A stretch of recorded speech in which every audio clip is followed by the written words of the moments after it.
twebwe ishyirahamwe ryacu bwa mbere ho ni ishyirahamwe ry'abagendana ubumuga bagiye hamwe kugira barabe nyene bo kwiteza imbere mu bikorwa bitandukanye dukorera ngaha nyene ku mipaka. Ni ishyirahamwe novuga yuko tweriri mu gifaransa. Ishyirahamwe ni Association des handicapés des transporteurs pour le développement du Burundi. Mu buryo rero iryo shyirahamwe dukura ibidandazwa mu Burundi tuza muri Kongo, dushora muri Kongo ibintu nk'ivyo. Hari igihe turonga n'ibindi tujyana mu Burundi mugabo tukabirihira. Umva twagiyemo kugira twiteze imbere kuko ibintu byo gusegereza twaravyanse ko twabonye ko atana kamaro bifise.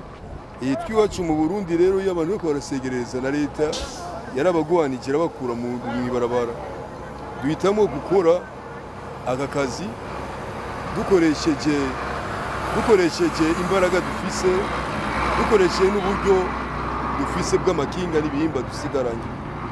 Niko bimeze. Je maze imyaka 13 nkora muri aka kazi. Aka kazi je karantuze sana.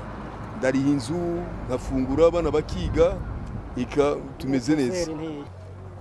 Nukuri akazi karadufasha gose. Ndiko ndaraba mu misi heze twara abantu twagenda dusegerereza. Ugasanga ubuzima bw'abantu imiryango muhira bwaracumbagira. Ariko aho ntabwo gukora kano kazi ukuvuga ko umudamu abayeho n'abana barafungura, abiga bakiga, je ndabona ko atangorane n'imwe. Mbere nawe uri muri bamwe babaga mwibarabara basabiriza? Yego nanje niho narindi, ariko maze gutangura kano kazi naciye mbona ko hariho inyungu iruta ivyo byo kuja mwibarabara. Cyangwa muri aka kazi n'ubukantungiye umuryango cyane ndagashima. Uvana ibiki mu Burundi bizana muri Kongo? Hariya mu Burundi tuvanayo ibinyobwa, inzoga, tukavanayo amafu, tukavanayo amakara. Ivyo nivyo bintu dushobora kuvana mu Burundi. Nko ku munsi wakoze usanga ukorera ngaha?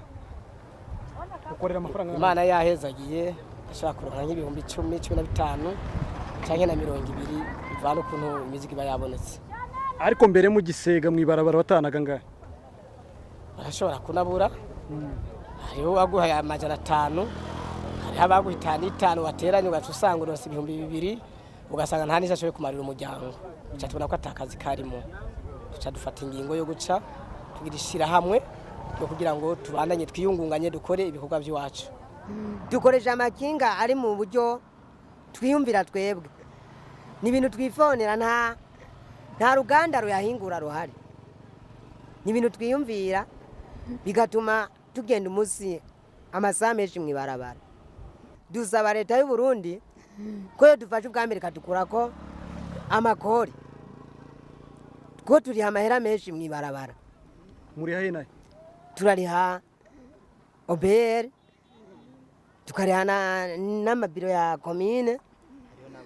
Mugabe ikidusonga cyane hari abapolisi benshi badusaba amafaranga kandi batategezwa kuyadusaba.